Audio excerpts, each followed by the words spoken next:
મિત્રો મારી પાછળ જે મકાન જોઈ રહ્યા છો એ એટલું બધું પરફેક્ટ એની ડિઝાઇન છે.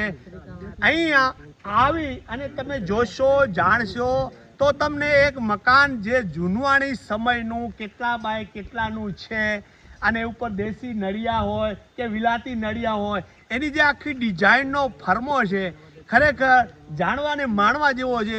લગભગ ઘરની અંદર 6-7 માણસો આરામથી રહી શકે અને બાજુમાં જે એની ચાલી છે એના જે પગથિયા છે અંદર જે રસોડું છે બેડરૂમ છે એટલે માપસર મકાન.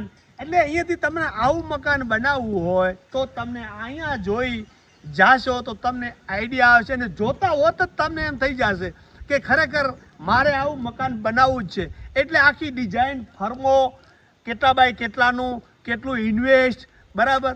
એટલે ખરેખર અહીંયા જોયાને જાણ્યા જેવું છે. આખો આપણે લોંગ વિડીયો બનાવ્યો છે તો જરૂરથી જઈને જોજો.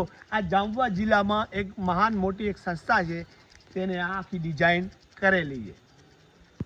મિત્રો જુઓ જો અહીંયા પણ આપણે વાગડ જેવું માહોલ ઊભું છે પણ જે અહીંયાનું લીપણ છે આખી જે બનાવટ છે ક્યાં ને ક્યાં આપણને 50-100 વર્ષ પહેલાનું એક યાદ કરાવતું આ મકાન છે. ભાઈ જોડે જાણવાની કોશિશ કરશું પણ જુઓ જો તે ખરેખર કેટલું સુંદર છે.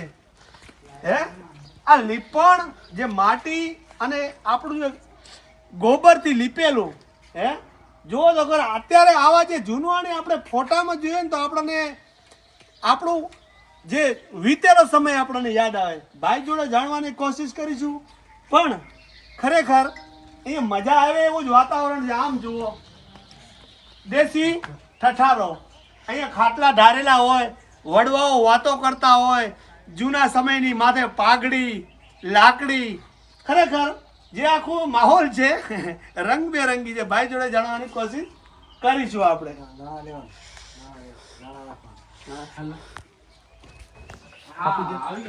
हाँ तब ये क्या है? ये यहाँ पे झाबुआ में इसको पोहरी बोलते हैं. पोहरी. हाँ हाँ. और इसमें ऐसा बोलते हैं कि जो गांव में जो गेहूं है मक्का है वो उसको पूरा रखने के लिए स्टोर करने की जगह है. अभी की भाषा में कहूँ तो ड्रम बहुत हाँ, बड़ा कोठी. कोठी.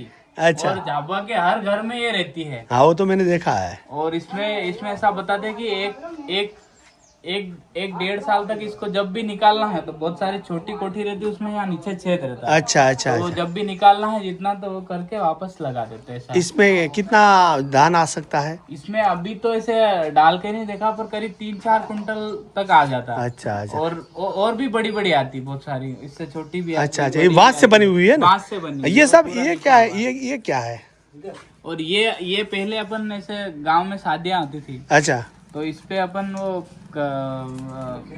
खाते थे. ये सागौन का पत्ता है. अच्छा अच्छा अच्छा. पत्राड़े. हाँ. अच्छा इसके ऊपर ही भोजन करते थे. हाँ समझ गया.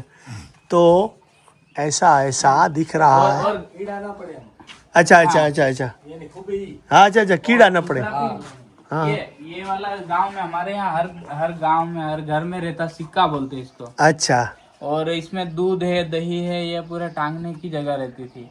मतलब अच्छा. दूध दही को रखना है तो ये बिल्ली नहीं आएगी और जीव जंतु भी इसमें से हाँ न आने का चांस बहुत ज्यादा है. ज्यादा है. अच्छा अच्छा. तो रोटी है ये हाँ, हाँ. सब्जी है इसमें रख सकते हैं इसका. चलो ये लकड़ी किस चीज की है साहब?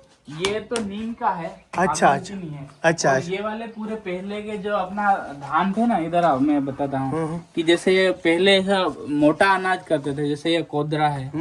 फिर उसके बाद ये रागी है. फिर इसके बाद ये गुजरा है. फिर ये सामली है. अच्छा. फिर ये अलग अलग ऐसे पूरे जो मोटे अनाज बोलते थे. अच्छा, ये अच्छा, पहले अच्छा. बहुत पहले करते थे पर अब ये धीरे धीरे कम हो गए. अच्छा अच्छा. तो ये उनका इसके बीज संभाल के रखे हैं. हाँ बीज संभाल हाँ हमारा ये बाजरा है इसकी रोटी हम लोग खाते हैं. और यहाँ पर कोई भी आता तो हम बताते कि पहले हम अपने गांव में इसकी रोटी खाते थे. अब धीरे धीरे अपन गेहूं और मक्का पे ही आ गए हैं. तो उसके कारण बहुत सारा अपने स्वास्थ्य भी ठीक. ये कितने दिन तक खराब नहीं होता है? ये तो बहुत दिनों तक नहीं होता. हाँ क्या बोलते हैं इसको? कद्दू. अच्छा कद्दू. अच्छा अच्छा अच्छा. चलो आगे क्या है જો કે ખરેખર જે લીપણ છે ને એની જ મજા છે અહીંયા. ये वाला पूरा घर है, ये अपने मतलब आदिवासी के हिसाब से ही पूरा तैयार कर रखे हैं। अपने गांव में पहले ऐसे घर थे, पर अच्छा अब अपन ने सबने छत वाले घर बना लिए। पर ऐसे घर भी अपने गांव में हो सकते तो अपन मतलब अपना घर गांव पहले कितना अच्छा था, ऐसा है कि ખરેખર જુઓ કે પહેલા આપણે અમારા રબારી સમાજમાં ઘરેણા પહેરીને બાઈ બેન દીકરી ઊભી હોય ને તો એ થાંભલી પકડીને ઊભી હોય, ઘરેણા પહેરેલા હોય અને ખરેખર એવું જ એ ફીલ થઈ રહ્યું છે. આવો અંદર બતાવીએ તો જુઓ કે પહેલા અહીંયા વાંસની પટ્ટીઓ નાખતા, હવે સમય બદલાઈ ગયો છે બરાબર. અને આમ જુઓ હવે અહીંયા આવી રીતે પેલા ખાટલાઓ હતા અને આમ જુઓ જે અહીંયા આદિવાસી સમાજનું તીરકામઠું પણ સરસ રીતે સજાવેલું છે. જેવી રીતે કે મને તો આવડતું નથી વાલા, આવી રીતે હોય છે અને આવી રીતે એની આમ બાણ મારતા હોય છે. આપણે કઈ આઈડિયા છે નહીં, પણ ખરેખર આ પણ એક લુપ્ત થતું હથિયાર છે બરાબર. જે તે ટાઈમે આનો ઉપયોગ કરતા, પોતાના રક્ષણ માટે કરતા અને શિકાર પણ લોકો કરતા, એમ આપણે વડીલો પાસેથી જાણવા મળ્યું છે.